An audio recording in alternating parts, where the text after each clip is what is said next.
الحمدللہ رب العالمین والصلاۃ والسلام علی رسولہ الامین وعلی آلہ وصحبہ اجمعین الی یوم الدین۔ محترم مولانا رضی الاسلام ندوی صاحب، حضرت مولانا طاہر مدنی صاحب، علماء اکرام،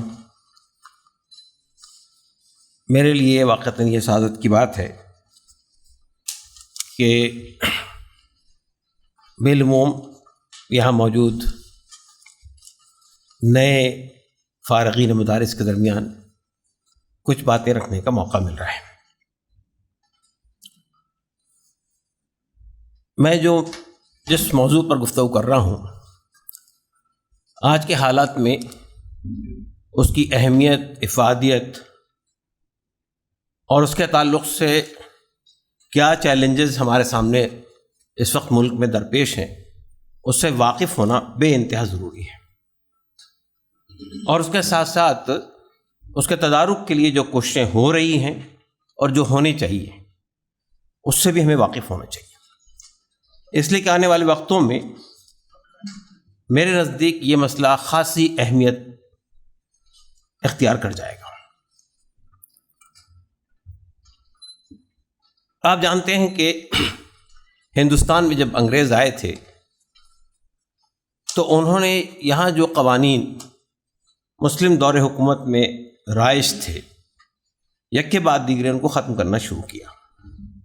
فوجداری قانون ختم کیا گیا، قانون شہادت ختم کیا گیا، لیکن جب وہ مسلم پرسنل لا پر یا فیملی لاز پر یا آئلی قوانین پر آئے تو اسے ہاتھ لگانے سے پہلے انہوں نے ایک کمیٹی بنائی اور اس سے یہ معلوم کیا کہ یہ جو مسلم پرسنل لا ہے یا جو آئلی قوانین ہے، اس کے بارے میں اگر ہم انہیں ختم کرتے تو اس کا کیا رد عمل، کیا ری ایکشن سامنے آئے گا۔ اس کمیٹی نے بہت تفصیلی غور و فکر کے بعد اور ملاقاتوں کے بعد میں یہ رائے دی کہ یہ جو پرسنل لا ہے، جو آئلی قوانین ہے، یہ راست اسلام سے، مذہب سے مستنبت ہے، اور اگر آپ نے اس کو ٹچ کیا، اس کو ہاتھ لگایا تو اس سے بہت بڑے پیمانے پر رد عمل سامنے آئے گا، بلکہ بغاوت بھی ہو سکتی ہے۔ چنانچہ انہوں نے اس فیصلے کو ختم کر دیا۔ یہ طے پایا کہ مسلمان شریعت محمدی پر عمل کریں گے اور ہندو اپنے پرسنل لا کے مطابق زندگی گزاریں گے۔ لیکن ایک مسئلہ یہ آیا کہ ایک وقت ایک بہن نے بھائی پر مقدمہ کر دیا کہ والد کی پراپرٹی میں، والد کی جائیداد میں مجھے حصہ نہیں ملا، مجھے حصہ ملنا چاہیے۔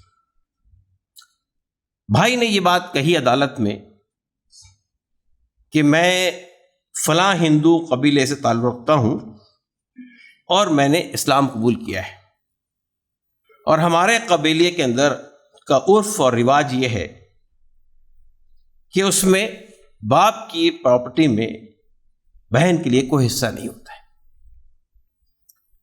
چونکہ رومن کیتھولک لا میں اور برٹش لا کے اندر رواج کو اور عرف کو خاصی اہمیت حاصل ہے، تو انہوں نے رواج کے مطابق فیصلہ دیا اور بیٹی کو حصے سے محروم کر دیا، بہن کو حصے سے محروم کر دیا۔ اس پر مسلمانوں میں خاصا اضطراب، خاصی بے چینی سامنے آئی، اور ایک طرح سے پورے ملک کے اندر مسلمانوں نے اس کے خلاف آواز اٹھائی۔ اس موقع پر حضرت مولانا مفتی کفایت اللہ صاحب رحمۃ اللہ علیہ، مولانا حسین احمد مدنی صاحب رحمۃ اللہ علیہ، مولانا ابو المحاسن سجاد صاحب رحمۃ اللہ علیہ، مولانا اشرف علی تھانوی صاحب رحمۃ اللہ علیہ، ان حضرات کی کوششیں بہت نمایاں طور پر سامنے۔ چنانچہ حکومت نے اس موقع پر ایک قانون وضع کیا، اور یہ بات ہم میں سے اکثر آدمی یہ کہتے ہیں کہ قانون سازی کا اختیار اسلام میں قانون اللہ اور اس کے رسول نے بنا کر دیا ہے، اور اسلام میں قانون کے جو ماخذ ہیں اس سے آپ واقف ہیں، میں اس تفصیلات میں نہیں جاؤں گا۔ تو کسی انسانی بنائی ہوئی پارلیمنٹ کو یا اسمبلی کو اختیار حاصل نہیں ہوتا ہے کہ وہ ہمارے لیے قانون وضع کرے، لیکن آپ کو یہ بات معلوم ہونی چاہیے کہ یہ جو قانون وضع ہوا یہ مسلمانوں کا بنایا ہوا قانون تھا، اس لیے علماء نے ڈرافٹ کیا تھا اور وہ مین ون ویسا ہی پاس کیا گیا۔ تو شریعت اپلیکیشن ایکٹ 1937 میں 1937 میں یہ بنا۔ اس کے تحت جو چیزیں آئی ہیں وہ بھی آپ دیکھیں کہ کون کون سی چیزیں اس میں داخل کی گئی۔ نکاح، طلاق، خلا، زہار، مبارات، فسخ نکاح، حق پرورش، ولایت، حق میراث، وصیت، ہبہ اور شفا۔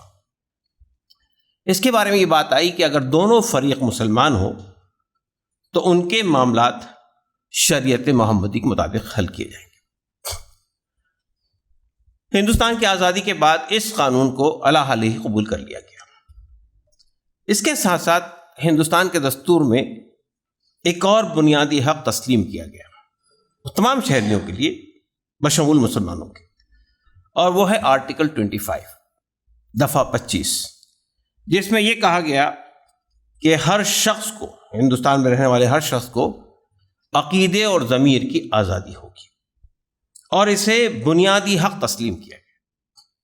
اور یہ بات بھی کہی گئی کہ مذہب پر عمل کرنا، اس کی تبلیغ، اس کی اشاعت، یہ سب اس میں شامل ہے۔ اب اس وقت صورتحال یہ ہے کہ ہم جس کو آئلی قوانین کہتے ہیں، عربی میں احوال شخصیہ کہتے ہیں اور انگریزی میں فیملی لاز یا مسلم پرسنل لا کہتے ہیں، یہ قانون قرآن سنت سے مستنبط ہے۔ جتنی باتیں میں نے آپ سامنے رکھی ہیں یہ سب قوانین جو ہے قرآن سنت سے مستنبط ہے۔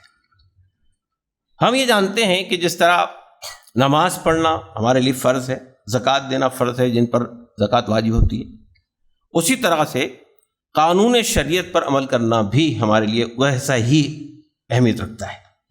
کوئی شخص یہ کہے کہ میں تو نماز پڑھتا ہوں، روزہ بھی رکھتا ہوں، لیکن وراثت میں اپنی بہن کو حصہ نہیں دوں گا، تو گویا وہ اسلام کے ایک حصے کا انکار کر رہا ہے۔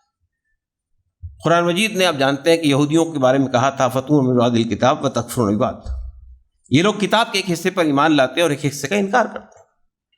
اور قرآن نے بہت سخت الفاظ میں کہا سورہ صف کے اندر لِمَا تَقُولُونَ مَا لَا تَفْعَلُونَ كَبُرَ مَقْتًا عِندَ اللَّهِ أَن تَقُولُوا مَا لَا تَفْعَلُونَ۔ یہ جو اپروچ ہے، یہ اپروچ اس کی اجازت نہیں ہے کہ آپ کہیں کہ یہ بات تو میں مانوں گا، یہ بات نہیں مانوں گا۔ میں یہ کیوں کہہ رہا ہوں آپ کو، اس کے بعد میری اگلی بات سے یہ بات سامنے آئی۔ تو ہندوستان میں یہ جو پرسنل لا ہے، اس کے سلسلے میں پہلا مسئلہ اس وقت کھڑا ہوا جب 1952 کی بات ہے، 1952 کی، جب ہندوستانی حکومت نے متبنہ کے مسئلے پہ ایک بل ڈرافٹ کیا، ایک قانون بنانے کا فیصلہ کیا۔ آپ جانتے ہیں کہ متبنہ کی اسلام میں کیا حیثیت ہے۔ اس قانون میں یہ کہا گیا تھا کہ ہندوستان کے کوئی بھی مذہب سے تعلق رکھنے والا آدمی ہو، وہ کسی بھی بچے کو اگر متبنہ کے طور پہ لیتا ہے، اڈاپٹ کرتا ہے، تو اس بچے کی حیثیت وہ بچہ، جو لوگ اڈاپٹ کر رہے ہیں وہ اس کے ماں باپ قرار پائیں گے، اور بچے کو اپنے باپ کی پراپرٹی کے اندر ویسا ہی حصہ ملے گا جیسا کہ حقیقی بچے کو ملتا ہے۔ اس موقع پر مسلمانوں نے اس کی مخالفت کی۔ آپ جانتے ہیں کہ اس وقت پہ کوئی بی جے پی کی حکومت نہیں تھی، کانگریس کی حکومت تھی۔ مسلمانوں نے اس کی مخالفت کی بہت قوت کے ساتھ، بہت طاقت کے ساتھ میں، اور ایسا محسوس ہوا، اور اس زمانے میں ایسے کئی لوگ کھڑے کیے گئے مسلمانوں کے درمیان سے، جو نام کے تو مسلمان تھے، جو اس بات کا مطالبہ کرتے رہے کہ ہمیں اس ملک میں یونیفارم سول کوڈ نافذ کرنا چاہیے۔ میں یہ بات بتا دوں آپ کو کہ جہاں آرٹیکل 25 ہندوستان کے دستور میں ہے، جو ہمیں اپنے مذہب پر چلنے کی، اس کی تبلیغ کی، اس کی اشاعت کی، اس کے مطابق عمل کرنے کی آزادی دیتا ہے اور اسے بنیادی حق کے طور پر تسلیم کرتا ہے، اس کے ساتھ ساتھ ایک اور باب ہے دستور کا، وہ باب 4 ہے، جس میں یہ کہا گیا، ڈائریکٹری پرنسپلس ہے اس کے اندر، آرٹیکل 44 میں، دفعہ 44 میں، کہ حکومت اس بات کی کوشش کرے گی کہ یہاں کے شہریوں کے لیے ایک یونیفارم سول کوڈ، یکساں سول کوڈ نافذ کرے، یعنی سب کے لیے، ہندوستان کے تمام شہریوں کے لیے ایک ہی سول کوڈ ہوگا، یونیفارم سول کوڈ۔ لیکن یہ جو باب ہے 4، یہ بنیادی حقوق کے باب میں نہیں آتا ہے، اور اس میں کہا کہ حکومت اس کے لیے کوشش کرے گی، پرسیو کرے گی، لوگوں کو تیار کرے گی۔ جب یہ دفعہ رکھی گئی تھی تو مسلمانوں نے، جو کانسٹیٹیوشنل اسمبلی جو مسلمان تھے ہمارے، ان لوگوں نے اس کی مخالفت کی۔ تو یہ کہا گیا کہ کوئی وہ پاگل حکومت ہوگی جو مسلمانوں کے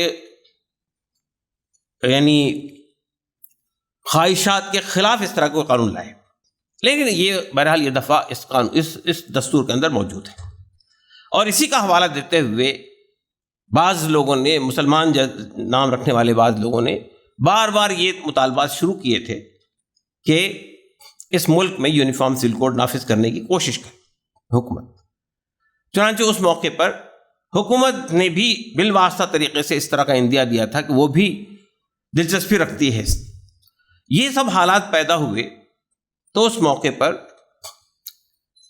مسلمانوں کے ارباب اہل وقت، علماء کرام، پہلے دارالعلوم دیوبند میں جمع ہوئے، اور اس کے بعد انہوں نے بمبئی میں ایک مسلم پرسنل لا کانفرنس کی 1972 میں، اور اس میں یہ فیصلہ ہوا کہ ہندوستان میں اپنے پرسنل لا کو محفوظ رکھنے کے لیے ہمیں جو اس کو داخلی چیلنجز ہیں اور جو خارجی چیلنج ہیں اس سے عہدہ برا ہونے کے لیے ضرورت اس بات کی ہے کہ مسلمانوں کے تمام مکاتب فکر، تمام مسالک، تمام جماعتیں مل کر اجتماعی جدوجہد کریں۔ چنانچہ اس موقع پر آل انڈیا مسلم پرسنل لا بورڈ کے نام سے ایک ادارہ قائم کیا گیا، جو آج تک الحمدللہ اس کے سلسلے میں اپنی ذمہ داریاں ادا کر رہا ہے۔ یہ جو مسئلہ ہے یہ کیا ہے، یہ ہمیں سمجھنا ہے کہ مسلم پرسنل لا کو، جو ہمارے جو آئلی قوانین ہے، اس کو چیلنجز کیا ہیں، جو اصل موضوع ہے ہمارا آج کی گفتگو۔ بعض چیلنجز وہ ہیں جو خارجی چیلنجز ہیں، اور بعض چیلنجز وہ ہیں جو داخلی چیلنجز ہیں، اور دونوں کو سمجھنا بہت ضروری ہے، اس لیے کہ جب تک آپ داخلی چیلنجز کو حل نہیں کریں گے اس وقت تک صرف خارجی چیلنجز کو حل کرنے سے مسئلہ حل نہیں ہوگا۔ خارجی چیلنجز کیا ہیں؟ 5 ہیں خارجی چیلنجز۔ ایک تو ہماری مقننہ پارلیمنٹ یہ سمجھتی ہے کہ اسے قانون سازی کا اختیار حاصل ہے ہر معاملے میں، اس کے لیے کوئی شرط نہیں ہے، اور اکثر بیشتر یہاں یہ مسئلے اٹھتے رہے ہیں۔ دیکھیے 4 طرح کے قوانین اب تک بنے ہیں، وضع کیے گئے مسلم پرسنل لا کے تعلق سے۔ ایک تو یہی ہے شریعت اپلیکیشن ایکٹ، جو انگریزوں کے زمانے میں بنا تھا، اور ایک اور ایکٹ بنا تھا انگریزوں کے زمانے میں، وہ فسخ نکاح سے متعلق تھا، resolution of Muslim marriage act. وہ قانون بھی مسلمان علماء کرام نے اس کو بنایا تھا، ایک ایک لفظ اس میں جو لکھا گیا سب ان کا ڈرافٹڈ تھا، اور وہ ایز اٹ از اسی طرح سے منوان انگریزوں نے اسے منظور کر لیا۔ یہ 2 قوانین وہ ہے جو انگریزوں کے زمانے میں منظور ہوئے تھے، وہ اعلیٰ حال ہی باقی ہے اس وقت۔ 2 مزید قانون ہیں جو اس گورنمنٹ نے، یعنی آزادی کے بعد والی گورنمنٹ نے بنائے ہیں۔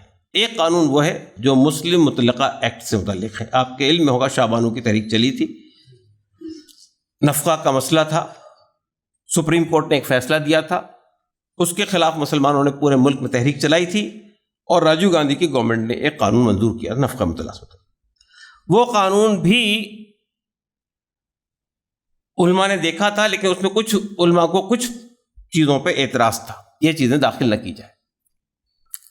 لیکن اس وقت کی صورتحال یہ تھی کہ اس کی بھی مخالفت ہو رہی تھی کہ حکومت سپریم کورٹ کے فیصلے کے خلاف قانون سازی کر رہی ہے، یہ بات صحیح نہیں ہے۔ تو وہ چند باتیں اس میں وہ رہ گئی اس کے اندر، جنہوں نے بعد میں مسئلہ ہمارے لیے کھڑا کیا ہے، وہ میں اس پہ بھی آؤں گا انشاءاللہ۔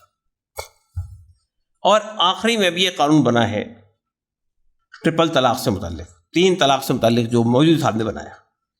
وہ قانون کتنا خراب، کتنا بیہودہ قانون ہے، آپ میں سے کسی نے بھی اگر اس کو مطالعہ کیا ہوگا تو آپ اچھی طرح جانتے ہیں کہ وہ قانون یہ کہتا ہے کہ کوئی شخص اگر 3 طلاق دے گا ایک مجلس میں تو 1 طلاق بھی واقع نہیں ہوگی، طلاق ہی نہیں ہوگی۔ بھئی ہمارے ہاں اختلاف اس بات پہ ہے کہ 3 ہوگی یا 1 ہوگی، یہ تو ہے نہیں کہیں بھی کہ 1 بھی نہیں ہوگی۔ تو قانون یہ کہتا ہے کہ اگر کوئی آدمی ایک ہی وقت میں 3 طلاق دے دیتا تو 1 بھی طلاق نہیں ہوگی۔ پھر یہ قانون یہ کہتا ہے کہ جس شخص نے 3 طلاق دی ہوگی وہ جیل جائے گا، شادی باقی رہے گی، وہ آدمی جیل بھیجا جائے گا، اور دوران جیل 3 سال تک وہ جیل میں رہے گا، اور جیل کے دوران بھی وہ اپنی بیوی اور بچوں کا نفقہ ادا کرتا ہے، اور جب واپس آئے گا تو وہ شادی باقی رہے گی۔ یہ اس طرح کے قانون ہماری پارلیمنٹ نے بنائی ہے۔ تو سب سے ایک بڑا چیلنج یہ پارلیمنٹ کا ہے۔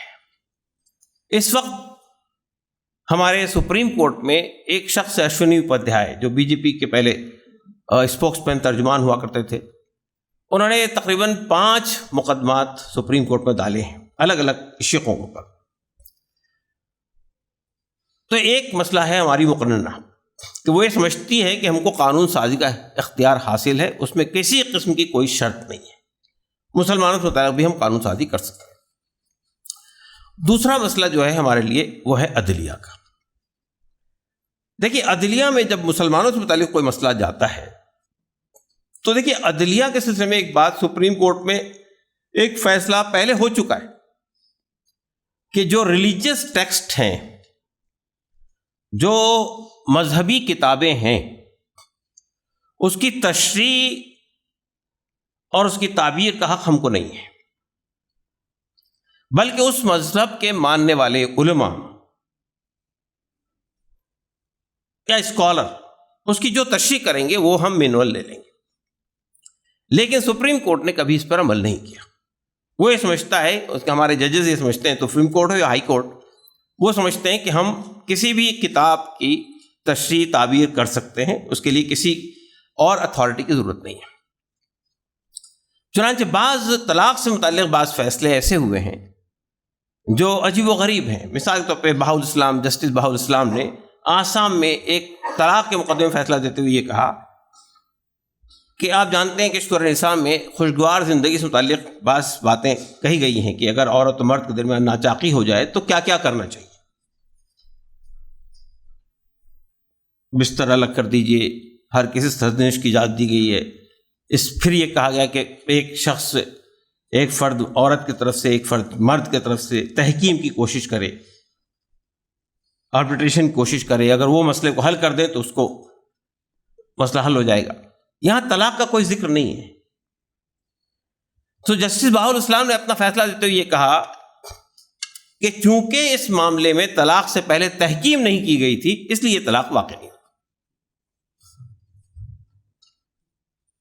پھر یہاں آپ جانتے ہیں کہ اگر کوئی شخص طلاق دیتا ہے، طلاق رجعی، اور دوران عدت وہ رجوع کر لیتا ہے، تو قرآن مجید میں یہ کہا گیا کہ بھئی بہتر یہ ہے کہ اس موقع پر 2 گواہ بھی بنا لیے جائیں۔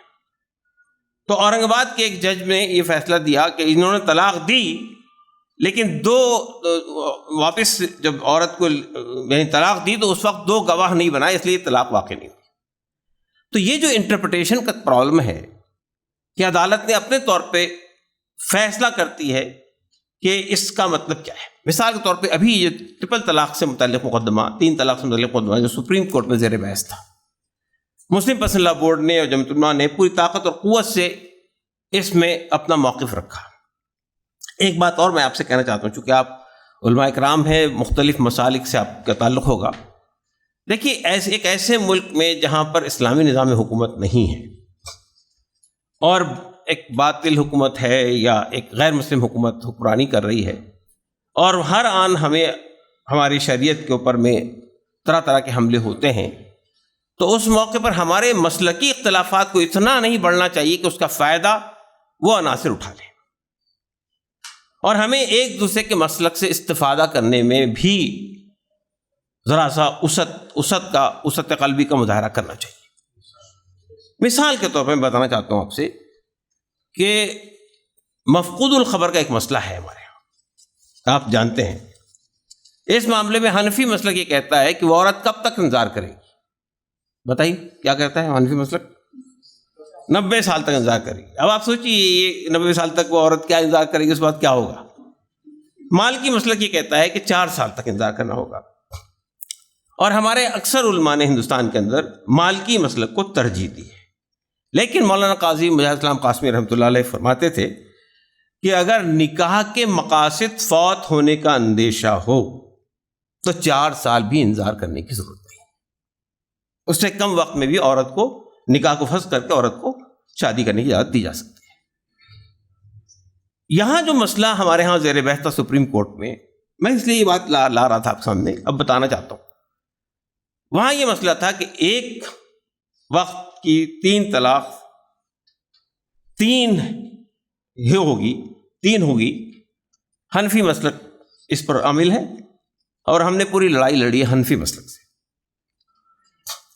دلائل دیے، قرآن سنت سے احادیث پیش کی اور بہت ساری چیزیں، لیکن اتنی طاقت اور قوت سے دوسرے مسلک کو بیان نہیں کیا کہ ہاں ایک مسلک اور بھی ہے جو یہ کہتا ہے 3 2 10 2 1000 2 ایک مجلس میں وہ ایک ہی ہوگی۔ اگر سپریم کورٹ سامنے یہ دونوں موقع پوری صراحت کے ساتھ آ جاتے تو اس بات کا امکان تھا کہ وہ کہتا کہ ٹھیک صاحب ہم ایک مجلس کی 3 طلاق جو مسلک ایک کہتا ہے ہم اس کو مان لیتے، تب بھی فیصلہ شریعت کے دائرے میں ہی ہوتا۔ لیکن سپریم کورٹ نے کہہ دیا کہ اگر ایک بار میں 3 طلاق دی جائے گی تو ایک بھی نہیں ہوگی، اور اس کے بعد پھر پارلیمنٹ نے قانون بنایا۔ تو میں یہ کہنا چاہتا ہوں اصل میں کہ اس طرح کے جو مسلکی معاملات میں شدت کا مظاہرہ جو ہے، خاص طور سے ایک ایسے ملک میں جہاں پر آپ برسر اقتدار نہیں ہیں، ہمارے لیے بہت سارے مسائل کھڑے کر سکتا ہے، اس بات کا سامنے رکھنا چاہیے۔ تو ایک دوسرا چیلنج جو آتا ہے ہمارے پاس میں وہ عدالتوں سے آ رہا ہے، اور اب ایسا لگتا ہے کہ حکومت یونیفارم سول کوڈ نافذ کرنے کے سلسلے میں، اس لیے کہ یونیفارم سول کوڈ کا مطلب یہ ہے کہ ایک ایسا سول کوڈ بنایا جائے جو ہندو، مسلم، سکھ، عیسائی اور جتنے فرقے اور جتنے لوگ ہیں ان سب کے لیے یکساں ہو۔ ایک بہت مشکل ترین کام ہے کہ کوئی ایسا بنایا جائے جو سب کے لیے قابل قبول ہو، یہ پاسبل ہی نہیں ہے۔ خود ہندو کوڈ بل جو ہمارے ملک میں رائج ہے اس کے اندر اتنے استثناءات ہیں کہ آپ جانتے ہیں کہ نارتھ انڈیا میں ماموں اور بھانجی کی شادی نہیں ہو سکتی ہے، لیکن ساؤتھ انڈیا کے اندر، خاص طور سے تامل ناڈو کے اندر، بھانجی پہ پہلا حق ماموں کا ہوتا ہے۔ تو اتنے اختلافات ہیں، اور ان سب اختلافات کو سمیٹ کر ایک قانون بنانا یہ پاسبل نہیں ہے۔ تو یہ حکومت جو ہے بنیادی طور پر اس کو اس سے دلچسپی نہیں ہے کہ باقی لوگوں کے لیے قانون بنے، اس کو اس سے دلچسپی ہے کہ مسلم پرسنل لا کو کیسے ڈیمیج کیا جائے، کیسے نقصان پہنچایا جائے۔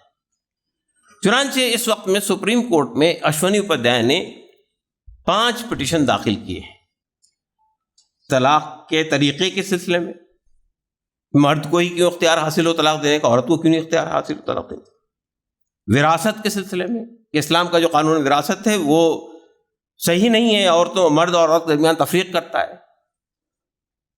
مرد کو زیادہ دیتا ہے، لڑکے کو زیادہ دیتا ہے، لڑکی کو کم دیتا ہے حصہ۔ تیسری بات اس نے کہی ہے کہ یہ تعدد ازواج کے سلسلے میں، پولیگیمی کے سلسلے میں۔ چوتھی بات جو ہے وہ حلالہ کے سلسلے میں۔ ایسی 4-5 باتیں ہیں۔ مجھے ایسا لگتا ہے کہ اب یہ شاید طریقہ اختیار، یہ اسٹریٹجی اختیار کی جا رہی ہے کہ یک کے بعد دیگرے ایک قانون کو عدالت میں لایا جائے اور عدالت میں فیصلے دیے جائیں، اور حکومت یہ کہیں کہ چونکہ یہ عدالت کا فیصلہ ہے، ملک کی سب سے بڑی عدالت کا فیصلہ ہے، اس لیے ہم اس فیصلے کو نافذ کریں۔ تو یہ دوسرا بڑا مسئلہ ہمارے لیے، چاہے وہ ہائی کورٹس ہوں یا سپریم کورٹ، یہ بھی ایک بہت بڑا چیلنج ہے جس کے بارے میں ہم کو غور کرنے کی ضرورت ہے کہ اس کو کیسے ہم اس سے کیسے عہدہ بر ہو سکتے ہیں۔ تیسرا مسئلہ جو ہے، ہندوستان کے جو لبرل مائنڈس ہیں، جو فیمنسٹ تحریکیں ہیں، یعنی خواتین، یہ آزادی نسواں کی جو تحریکات ہیں، وہ بھی یہ محسوس کرتی ہے کہ ایک اور پہلو ہمارے اس میں یاد رکھنا چاہیے کہ جیسا کہ میں نے آپ سے عرض کیا کہ یہ جو آرٹیکل 25 ہے جو ہمیں اپنے مذہب پر چلنے کی آزادی دیتا ہے، اس کے بارے میں سپریم کورٹ نے ایک جگہ جا کے یہ فیصلہ بھی دیا ہے کہ آرٹیکل 25 کا دائرہ صرف عقیدہ اور عبادت تک محدود ہے، کہ آپ کو عقیدہ رکھنے کی آزادی ہے اور عبادت کرنے کی آزادی ہے، باقی معاملات اس کے تحت میں نہیں آتے۔ اور ایک اور فیصلے میں یہ بات کہی گئی ہے کہ مذہب جو ہے وہ عقیدہ اور عبادت کا نام ہے۔ فیملی لاز، پرسنل لاز حالات کے اعتبار سے تبدیل ہوتے رہتے ہیں، تو وہ فیملی لاز جو ہے وہ مذہب کا انٹیگرل پارٹ، جزو لا ينفک نہیں ہے، یہ بھی ایک فیصلہ موجود ہے۔ تو بہرحال یہ سب چیزیں ہیں۔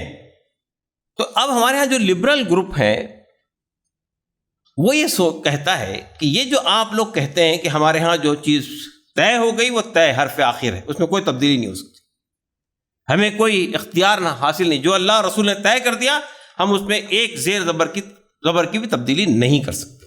یہ کیا بات کہتے ہیں؟ وہ 14 سال پرانا قانون ہے، نعوذ باللہ آج کے زمانے میں وہ آؤٹ آف ڈیٹ ہو چکا ہے، حالات تبدیل ہو چکے ہیں، عورتوں کو آزادی حاصل ہو چکی ہے، عورتیں پڑھ لکھ کے آگے بڑھ گئی ہیں، مرد کا وہ تتمہ نہیں ہے، مرد کے تابع نہیں ہے، تو اب وہ اس میں تبدیلی ہونی چاہیے۔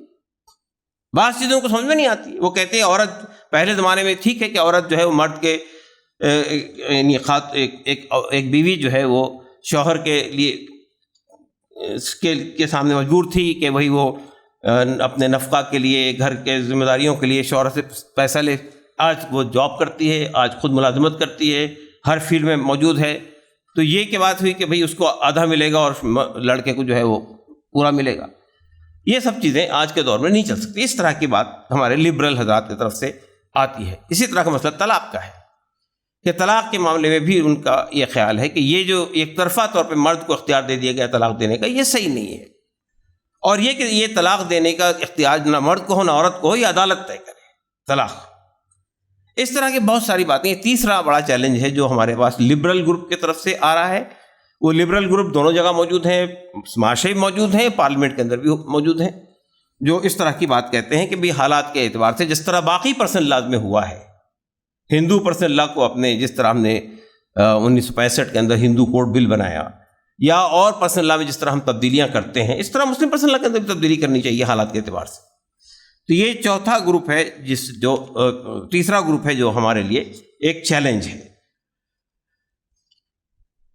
چوتھا گروپ جو ہے وہ ہندوتو کا گروپ ہے، RSS یا اس سے متعلق جتنے افراد ہیں۔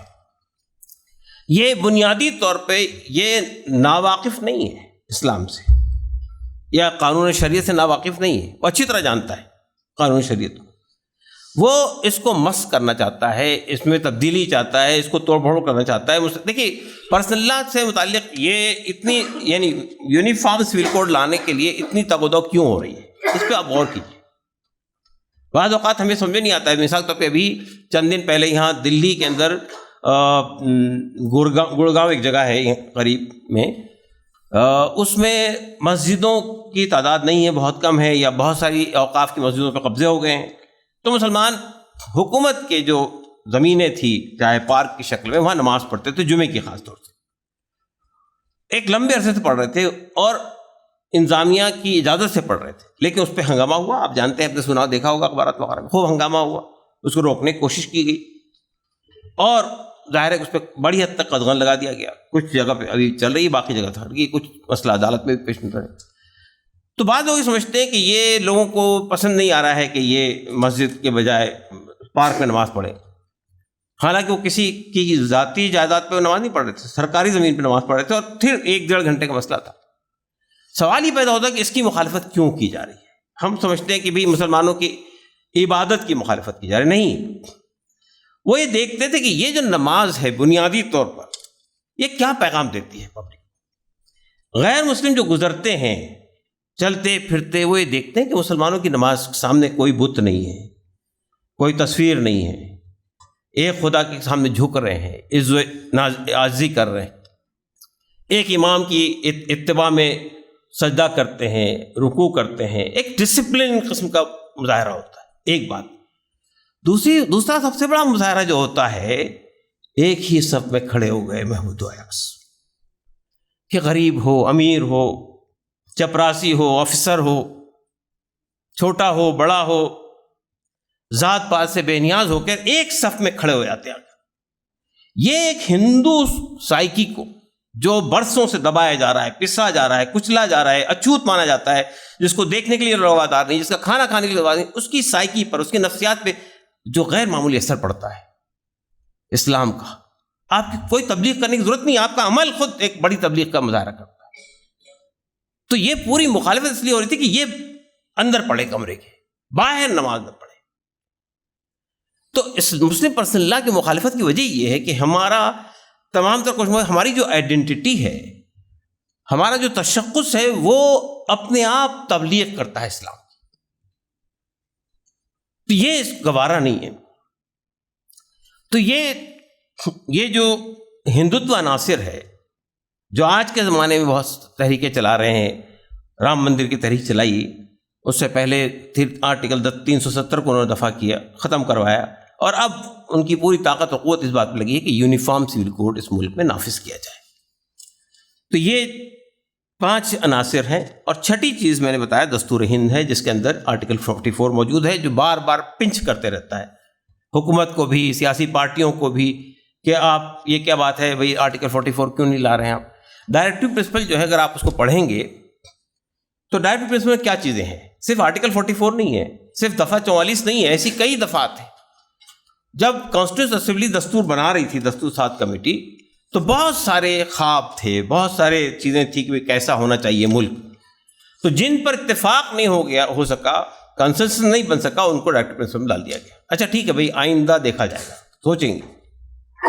اس میں کئی چیزیں ہیں، شراب بندی کی بات بھی ہے، پورے ملک میں شراب نہیں ہونی چاہیے۔ اس میں جو تفریق ہے اس میں آپ کے انکم کے اندر، کہ بھئی ایک امیر کو اتنا پیسہ ملتا ہے، اس کو اتنا کم ملتا ہے، تو یہ امیر اور غریب کے درمیان اتنی خلیج نہیں ہونی چاہیے، اس کو پاٹا جانا چاہیے۔ اس طرح کی بہت ساری باتیں اس میں کہی گئی، لیکن ان پر کوئی اصرار نہیں ہے۔ بہت ساری اچھی باتیں، ان پہ کوئی اصرار نہیں۔ اصرار جو ہے وہ اس بات پر ہے کہ آرٹیکل 44 یعنی جس میں یونیفارم سول کوڈ کی بات کہی گئی ہے، اس کو کیسے نافذ کیا۔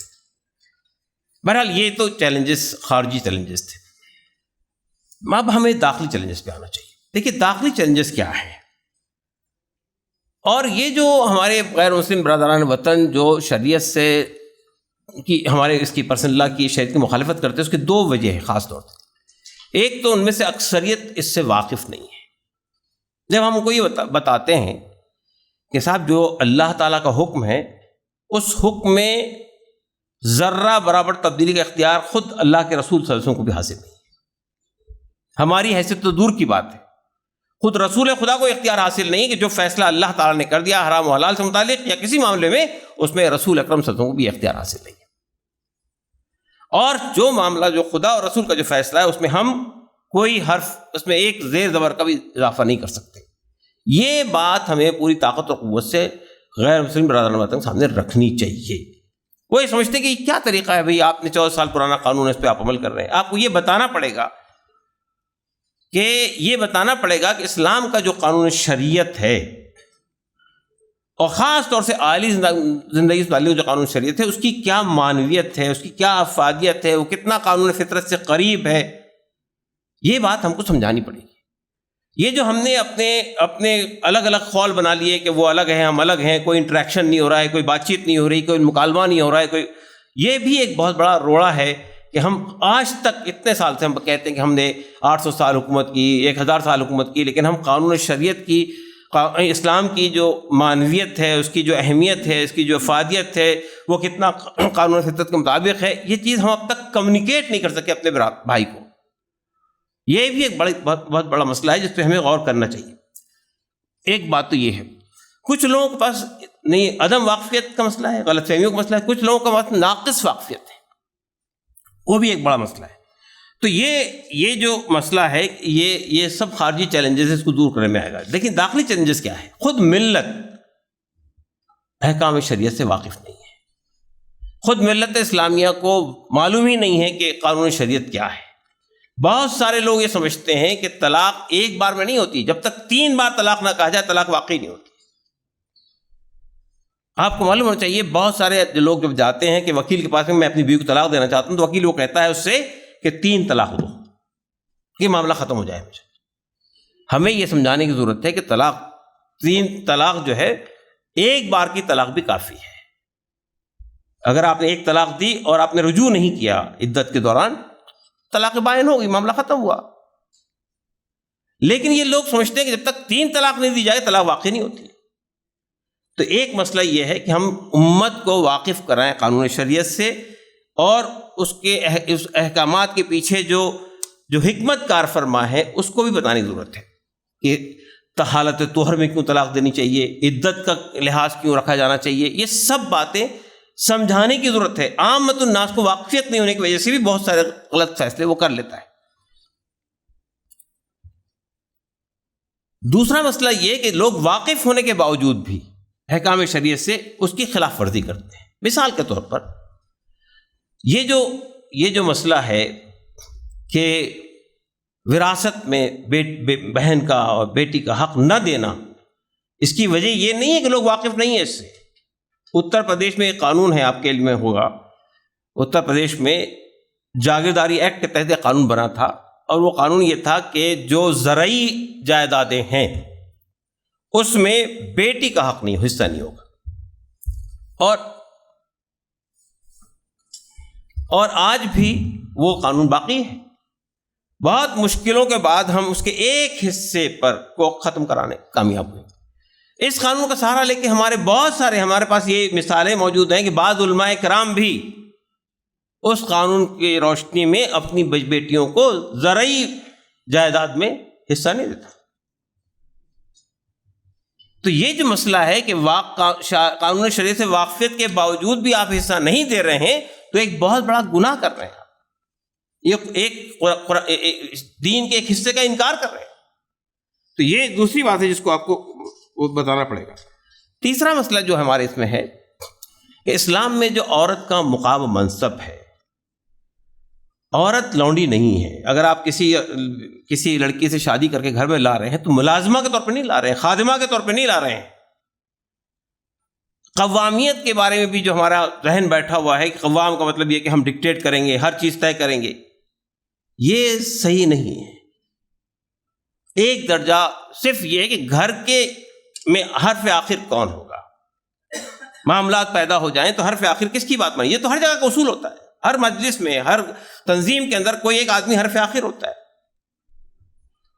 لیکن عورت کی جو حیثیت ہے، اگر ہم اس حیثیت کو برقرار رکھیں، خود نبی کریم صلی اللہ علیہ وسلم کے زمانے میں عورتوں نے جو بڑے بڑے کارہائے نمایاں انجام دیے، اسے واقفیت ہونی چاہیے۔ تو یہ بھی ایک مسئلہ ہے۔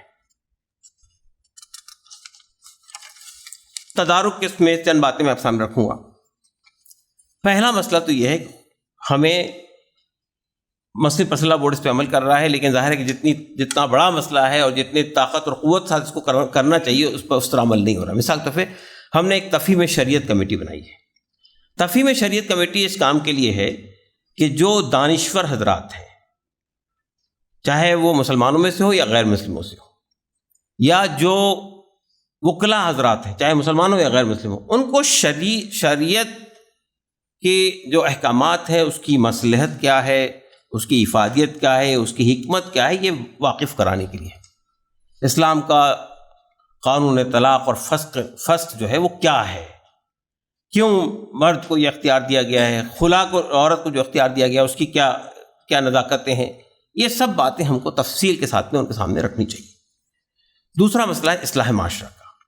ہمیں اپنے معاشرے کی اصلاح پر توجہ دینی چاہیے۔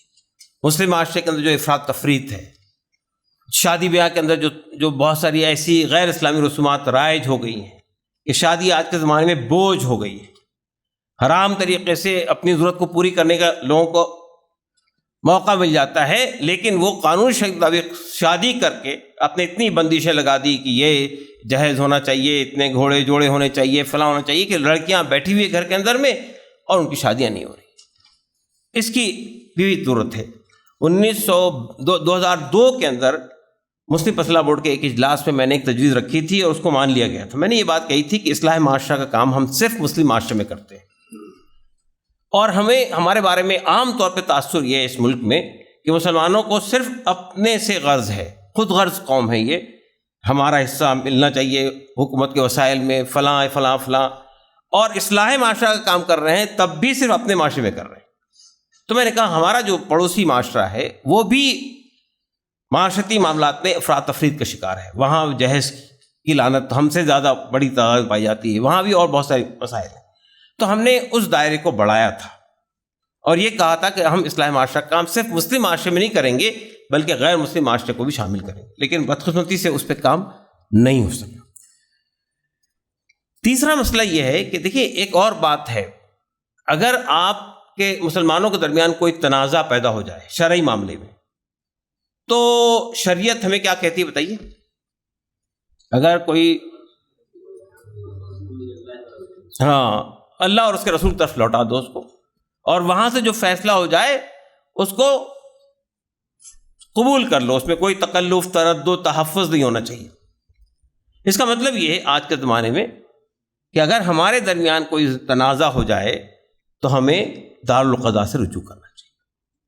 اگر آپ دارالقضاء میں مسئلے کو لے جاتے ہیں تو یہ جو عدالتیں ہماری شریعت میں بار بار انٹرفیئر کر رہی ہے, بار بار مداخلت کر رہی ہے, اس کا موقع ہی ختم ہو جاتا ہے.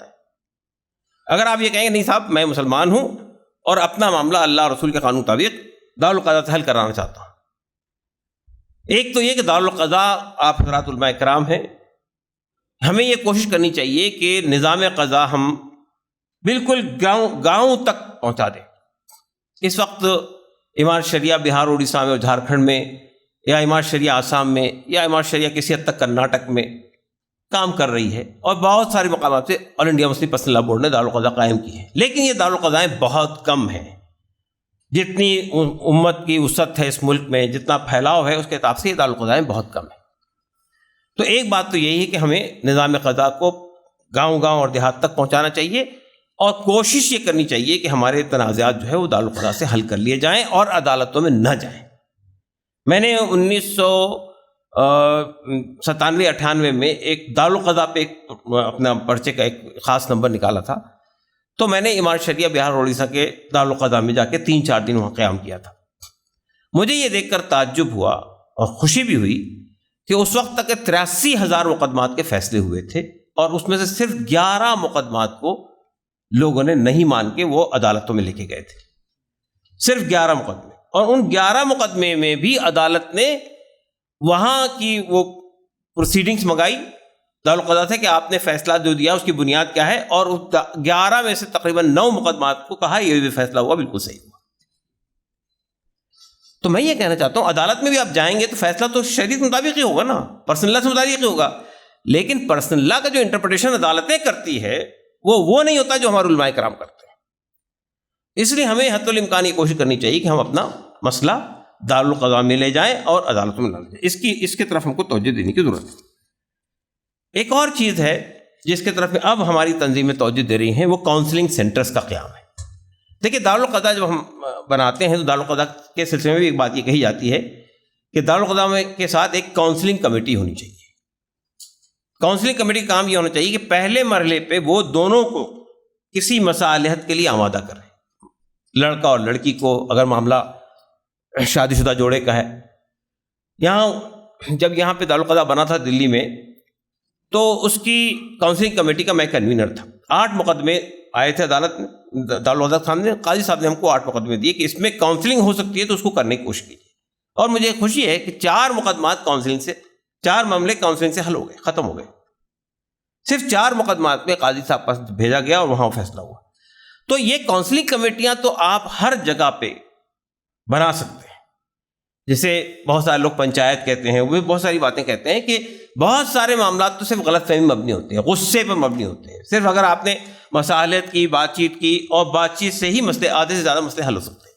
تو یہ کاؤنسلنگ کمیٹیوں کو بنانے میں وہ پوری اس کی ضرورت نہیں ہے کہ ہمارے پاس قاضی ہونا چاہیے, وہ باضابطہ ٹرین ہونا چاہیے, بلکہ علاقے کے چند بااثر لوگ جو اس طرح کے معاملات میں فیصلہ کرانے کی صلاحیت رکھتے ہیں ان کو مستقل ایسی کاؤنسلنگ کمیٹیاں ترتیب دینی چاہیے. پھر ہمیں جو ہماری نکاح کا خطبہ ہے یا مساجد میں ہم جو جمعے کے خطبات دیتے ہیں اس کا ایک بڑا حصہ جو ہے وہ شریعت کے احکامات پر ہونا چاہیے. ہم ادھر ادھر کی بہت ساری باتیں کرتے ہیں، لیکن جو نکاح کے خطبے میں بھی ہم یہ نہیں بتاتے ہیں کہ شادی کے نتیجے میں ایک مرد پر کیا ذمہ داریاں عائد ہو رہی ہے، ایک عورت پر کیا ذمہ داریاں عائد ہو رہی ہیں، اس کے کیا حقوق ہیں، اس کے کیا حقوق ہیں، یہ نہیں بتاتے ہیں. مہر کی ادائیگی کے سلسلے میں بھی جو افراد تفریض ہوتی ہے اس کے سلسلے میں بھی ہم واضح نہیں کرتے کہ مہر کتنا ہونا چاہیے، کیسا ہونا چاہیے، ہندو طلب ہونا چاہیے، فوراً ادا ہونا چاہیے. یہ سب باتیں بھی ہم کو تفصیل سے بتانی چاہیے. تو یہ بھی ایک راستہ ہے جس سے ہم لوگوں کے اندر جو افراد تفریق ہوتی ہے، جس کے وجہ سے معاملات عدالت تک پہنچتے ہیں، اس کو ہم اسی جگہ پہ حل کر سکتے ہیں جب ہم لوگوں کو یہ بتائیں. جزاک اللہ خیر، شکریہ.